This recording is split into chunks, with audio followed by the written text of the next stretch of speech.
नमस्कार, वंदे मातरम। मैं हूं श्याम गिरी। आप देख रहे हैं हमारा चैनल मुद्दा भारत का। मुद्दा भारत का यानी मुद्दा है बांग्लादेशियों का। जी हाँ, सैफ अली खान पे जिस तरह से हमला हुआ, उसके बाद जिस तरह आरोपी पकड़ा गया, उसको लेकर नया विवाद शुरू हो गया कि ये बांग्लादेशी जो है घुसपैठ करके किस तरह यहाँ पर आके क्राइम कर रहे हैं और अब तो सेलिब्रिटी को भी निशाना बना रहे हैं। सवाल ये नहीं है कि उन्होंने सैफ अली खान पर हमला किया, सवाल ये नहीं कि वो चोरी के उद्देश्य से क्राइम किया, सवाल ये भी नहीं है कि इतने बांग्लादेशी जो है यहाँ पर आके घुसपैठ कर रहे हैं। सवाल सबसे बड़ा ये है कि इनको मदद कौन करता है, इनकी जो डॉक्यूमेंट कौन बनाता है, क्योंकि यहाँ पर आने के बाद वो इंडियन हो जाते हैं। यहाँ से पुलिस जब उनको पकड़ के ले जाती है तो वहाँ के बांग्लादेशी जो एडमिनिस्ट्रेशन है इनको एक्सेप्ट नहीं करता और वो कहता है कि ये बांग्लादेशी है, आप कैसे प्रूव कर सकते हो।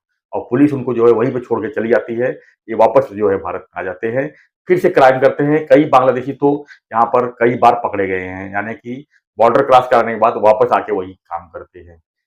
बड़ी संख्या में है, मजदूरी करते हैं और भी काम करते हैं।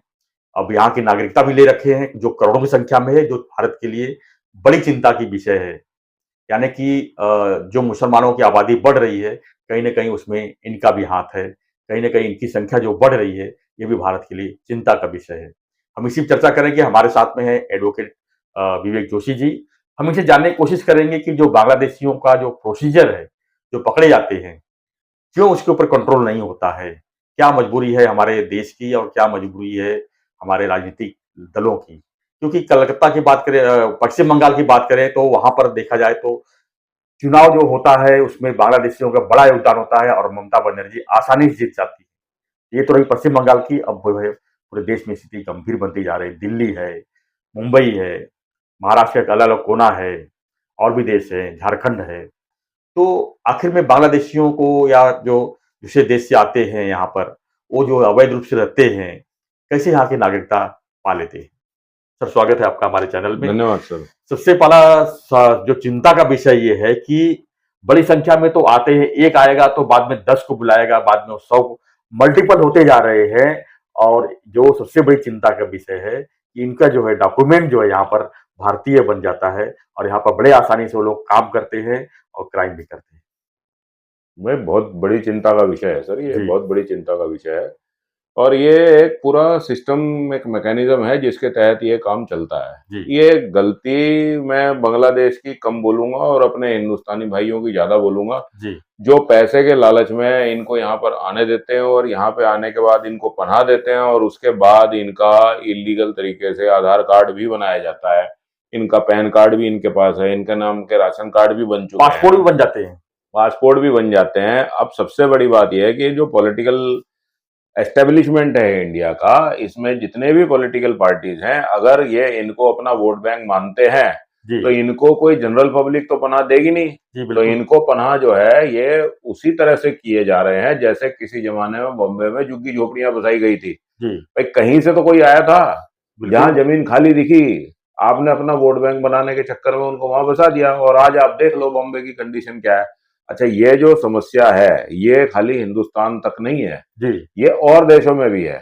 ये एक पूरा जो प्रक्रिया जो चलती है इलीगल माइग्रेंट्स की, ये इलीगल माइग्रेंट जहां भी जाएंगे, जिस देश में भी जाएंगे, वहां ये गलत काम ही करेंगे।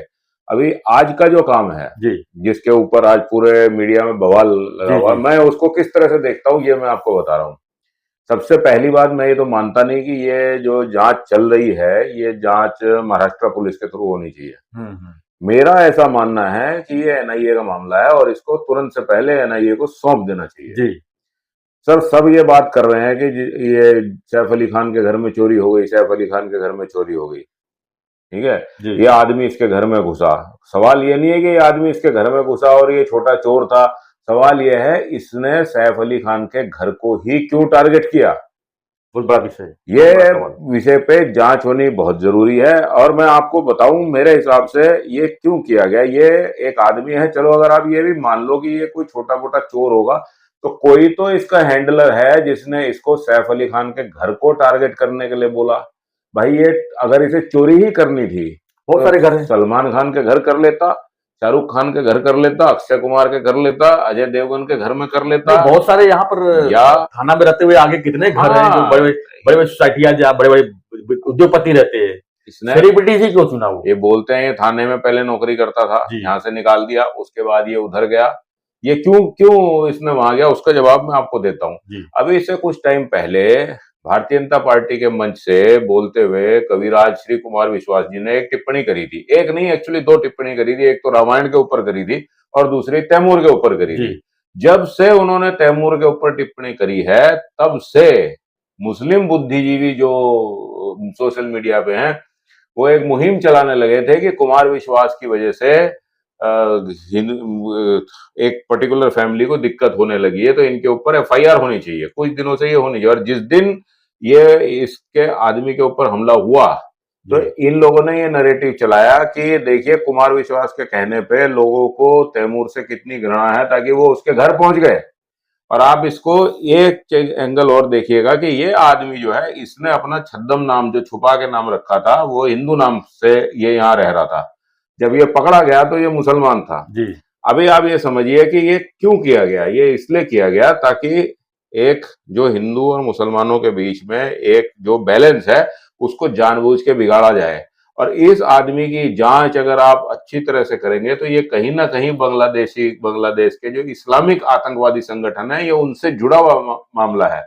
आप ये बताइए, इससे पहले जब एक भगवा आतंकवाद नाम का कांग्रेस की तरफ से ये वर्ड कॉइन किया गया था जी कि भगवा भी जो है वो आतंकवादी है, तो आज जिस समय कसाब आया था उसके हाथ में कलावा था, मतलब पूरी टर्म टेक्निक उन्होंने जो बनाई थी वो ये बताने के लिए करी थी कि भाई ये पाकिस्तान के मुसलमानों ने नहीं करा, ये तो हिंदुस्तान के हिंदुओं ने खुद इनके ऊपर अटैक किया। यही चीज इन्होंने दोबारा करने की कोशिश करी। तो ये एक चोरी का मामला नहीं है, ये एक चोरी का मामला नहीं है। और आप ये देखिए कि सैफ अली खान भाई फिल्मों में काम करने की वजह से बॉडी बिल्डर जैसा आदमी है, थोड़ा बहुत मार्शल आर्ट भी जानता है, फिल्मों में किक विक, लड़ाई झगड़ा, ये सब काम करना, बंदूक चलाना, ये सब जानता है। वो आदमी को 6 चाकू लगे, 6 बार लगे, भगवान उसकी जिंदगी बच गई। अच्छी तरह से रखे, आगे उसके साथ ऐसा ना हो। लेकिन उसको टारगेट इसीलिए किया गया था। ये तो अच्छा हुआ ये अपना नाम जो है हिंदू नाम छोड़ के ये पकड़ा में आ गया। और अगर वाकई में ये कहीं ऐसा साबित हो जाता कि ये बांग्लादेशी मुसलमान नहीं, ये बंगाल का हिंदू है, तो आज आप सोचिए देश में कितनी अराजकता का माहौल हो जाता।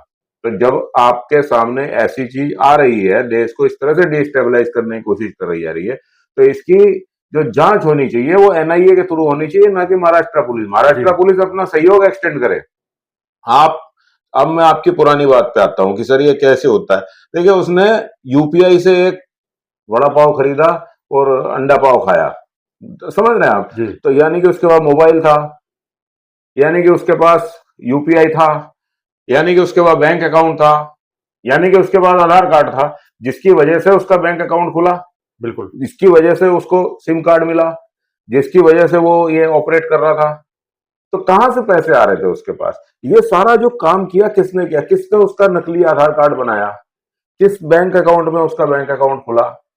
आप समझिए, आधार कार्ड के साथ सब कुछ को लिंक करने के जो भारत सरकार प्रक्रिया लाना चाहती है, ये विरोधी इसलिए करते हैं कि ये पकड़ में आ जाएंगे। पकड़ में आ जाएंगे। इस तरह के कितने सारे लोग घूम रहे होंगे आज। सर आपके आज घर आज में एनआरसी नहीं लागू हो रहा है, इसलिए कि सब पकड़े जाएंगे हाँ, तो अवैध रूप से जितने रह रहे हैं। सर अवैध रूप से जो रह रहे हैं वो तो पकड़े ही जाने चाहिए, वो डिपोर्ट भी होने चाहिए। अभी आप दिल्ली में देखिए, आप जी खुलेआम घूमते हैं साहब, खुलेआम घूमते हैं। और बहुत क्राइम करते हाँ, हैं। अभी आज मैं सुबह का एक मैं चैनल देख रहा था, तो उसमें संजय राउत जी का बयान आ रहा था कि भाई भाजपा अगर ऐसा कह रही है, तो ये तो भाजपा की जिम्मेदारी है कि भाई यहाँ कौन आके चला गया। अब सर ये आदमी अभी आया है या आज से पहले आया है, या तुम्हारे टाइम पे आया या तो किसके कितनी टाइम बार पे आया आया, है? कितनी बार आया, कितनी बार गया? सर ये वसई वाला जो एरिया है, जी आप वहां चले जाइए, आपको कितने बांग्लादेशी वहां पे मिल जाएंगे। सर कोई चेक नहीं करता, कोई चेक्स एंड बैलेंसेस नहीं है। मैं ये नहीं कह रहा कि भाई बांग्लादेश वालों को हिंदुस्तान में नहीं आना चाहिए। आइए, आप लीगल तरीके से आइए, रहिए, अपना काम करिए और वापस जाइए। बिल्कुल ये जो आप इलीगल तरीके से आते हैं, जिस तरह से आप डेमोग्राफी चेंज कर रहे हैं, जिस तरह से आप मुसलमानों की जनसंख्या को जबरदस्ती बढ़ाने की कोशिश कर रहे हैं, जो हिंदुस्तान के मुसलमान हैं वो भी एक बात समझ लें कि अगर आप अपने घर में सांप पालोगे तो हर बार वो सांप हिंदुओं को नहीं काटेगा, तुमको भी काटेगा। जैसे ही बिल्कुल रोहिंग्याओं की जनसंख्या बढ़ी, ये तुम पर हावी हो जाएंगे। जैसे ही बांग्लादेशियों की जनसंख्या बढ़ी, ये तुम्हारे लोकल मुसलमानों के ऊपर हावी हो जाएंगे और तुम कुछ नहीं कर पाओगे। बिल्कुल नहीं कर पाए। यूरोप में वही हो रहा है, अमेरिका में वही हो रहा है, खाली एक चाइना बचा हुआ है क्योंकि वो कम्युनिस्ट है। तो ये जो नैरेटिव जिस हिसाब से चलाते हैं, ये बिल्कुल गलत नैरेटिव चलाते हैं। ये समझिए हिंदुस्तान इस समय बच गया, और मैं तो कहूँ बहुत अच्छा हुआ। भारत सरकार को अब सजग हो जाना चाहिए, और दिल्ली में जो इस समय होने जा रहा है चुनाव, चुनाव, उस चुनाव में कैसे भी करके आपकी सरकार नहीं आनी चाहिए। बिल्कुल। अगर वो आई तो ये समस्या दिल्ली में वैसी की वैसी ही खड़ी रहेगी। और भारतीय जनता पार्टी ने जो मंच पे चढ़ के बोला कि हम इतने करोड़ बांग्लादेशियों को लात मार के बाहर निकाल देंगे, अगर उन्हें 2029 में दोबारा से आना है तो ये बात वो करके दिखाएं, खाली चैनलों पे आके बात मत करें। बिल्कुल। ये बात उन्हें करनी पड़ेगी। आपको अपने देश की रक्षा और सुरक्षा करने के लिए रोहिंग्या हो गए, बांग्लादेशी मुसलमान हो गए, इन सबको आपको यहां से वापस भेजना पड़ेगा। बाकी जो है वो हमारे भाई हैं, वो यहीं रहेंगे। इनका वेरिफिकेशन कैसे होगा सर? लेकिन ये तो आके यहाँ भारतीय बन गए हैं, सारे डॉक्यूमेंट उनके पास हाजिर है। जो आपके पास डॉक्यूमेंट नहीं होगा वो उनके पास होंगे। सर, इनका वेरिफिकेशन करने के लिए सबसे पहले बड़ा कड़ा कानून बनाना पड़ेगा। आप कितना ही छुपा लो, आप अपनी भाषा नहीं छुपा सकते। जब एक बांग्लादेशी वहां से मुसलमान यहाँ पे आता है, उसका बंगला बोलने का तरीका और हिंदुस्तान के बंगला बोलने के तरीके में जमीन आसमान का फर्क है, बिल्कुल। तो वहीं पकड़ा जाता है, वहीं पे वो पकड़ा जाता है। अब सर, मैं हूं तो उत्तर प्रदेश से, उत्तराखंड से।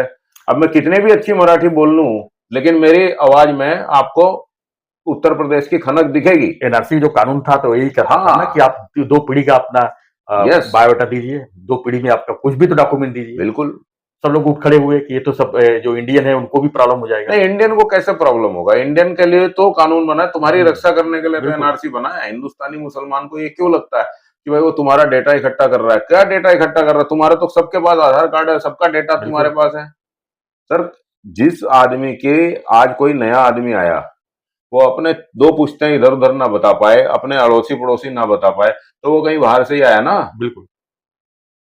सर, मैं उत्तर प्रदेश से यहाँ आया, आज पता लग जाता है मैं यहाँ आया। आप बांग्लादेश से यहाँ आए, आपको पता नहीं लग रहा। ये कौन सी बात है? और सबसे बड़ी बात है सर, ये जो चोर जो पकड़े जाते हैं ना, जो इन लोगों के आधार कार्ड बनाते हैं, इनके पैन कार्ड बनाते हैं, जी। इनके लिए कड़ा कानून बनाना चाहिए। ये नहीं कि 2-3 साल की सजा दे दी और छोड़ दिया। इनको परमानेंट जेल, ताउम्र जेल रहना चाहिए इन लोगों को। आप कड़े फैसले अगर लेंगे तो दूसरे लोग डरेंगे और इससे कम नहीं होगा। अब आपको बता रहा हूँ साहब, आज की डेट में प्रोस्टिट्यूशन में बांग्लादेशी लड़कियां हैं। है ना?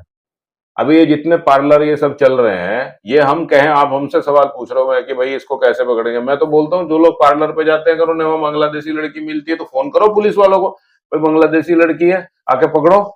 और पुलिस वालों को भी ईमानदार होना पड़ेगा। पकड़ा तो भैया जेल ही जाएगा। तो ये ईमानदारी अपने अंदर खुद से आनी चाहिए। बिल्कुल। हमको खुद से विरोध करना पड़ेगा। नहीं तो आज सैफ अली खान को मारा है, कल किसी को मार देंगे, परसों मेरे को मार देंगे। कल पॉलिटिशियन का भी नंबर, जो उसको राजनेता भी कर उनकी सकता है। रक्षा कर रहे हैं उनका भी नंबर आ सकता है। सर, ये जो अभी अटैक है इसके सलमान खान के ऊपर हुआ, इसी से मिले जुले अटैक अब अहमदाबाद में, गुजरात में भी पकड़े गए थे, वो बांग्लादेशी मुसलमान थे। जब उनकी इन्वेस्टिगेशन हुई तो उन्होंने बताया हमें टारगेट दिया गया था कि भाई आप इस तरह से इन आदमियों को मारो। उसी तरह से सब अलग अलग जगहों पे ये कर रहे हैं। अभी आप देखिए, छत्तीसगढ़ की आप बात कर रहे हैं, वहां पे भी यही कंडीशन है। जी। कल को नक्सलियों से मिल जाएंगे ये। पहले ये सिर्फ बंगाल तक सीमित थे, अब ये बढ़ बढ़ के आगे तक आ रहे पूरे हैं। देश में। अब रोहिंग्या जो है, अब आप मेरे को बताइए, रोहिंग्या तो शकल से पता लगता है रोहिंग्या है। जी। वो कहाँ, वो जम्मू कश्मीर तक में जाकर रोहिंग्या बस गया, और आप कह रहे हो कि सर हमें पता नहीं है। हम किसको मजाक कर रहे हो सर? और आप वोट बैंक की राजनीति जब तक करोगे तब तक आपके साथ ऐसा ही होता रहेगा। मेरा तो ये मानना है, कड़ा कानून और इनको लात मार के बाहर निकाला जाए। धन्यवाद जोशी जी। तो सबसे बड़ी चिंता का विषय यही है कि अगर स्थिति यही रहा तो आने वाले दिन में जो है यही लोग तय करेंगे कि देश में शासन किसका चलेगा, यानी सत्ता जो है किसका चलेगा, यही लोग तय करेंगे। जिस तरह से पश्चिम बंगाल में हो रहा है ऐसे ही पूरे देश में होगा। और अभी से अगर इसको कंट्रोल नहीं किया गया, अभी से अगर इसके प्रति कड़ा कानून नहीं लाया गया, एनआरसी नहीं लागू किया गया, तो स्थिति और भी भयंकर हो सकती है। और इसका शिकार हम आप नहीं, ये बड़े बड़े राजनेता और सेलिब्रिटीज तो होंगे ही, और जहां भी रहेंगे वहां की कानून व्यवस्था का भी बड़ा सवाल उठेगा। तो फ्रेंड्स, आपकी प्रतिक्रिया क्या है इस विषय पर? हमें कमेंट बॉक्स में लिखिए। और आपके इलाके में भी कुछ इस तरह की गतिविधियां अगर है तो हमें भी कमेंट में लिख सकते हैं, अपने स्थानीय पुलिस को भी बता सकते हैं, और इसमें आपकी भी मदद की बहुत ज़रूरत हो सकती है, क्योंकि ये मामला जो है सिर्फ हमारा आपका नहीं है, पूरे देश का मामला है। तो फ्रेंड्स, ऐसी खबरों के लिए बने रहिए हमारे साथ, देखते रहिए हमारा चैनल मुद्दा भारत का। चैनल को लाइक, शेयर और सब्सक्राइब जरूर करें। धन्यवाद जोशी जी, धन्यवाद धन्यवाद, सर, जय जय हिंद। हिंद।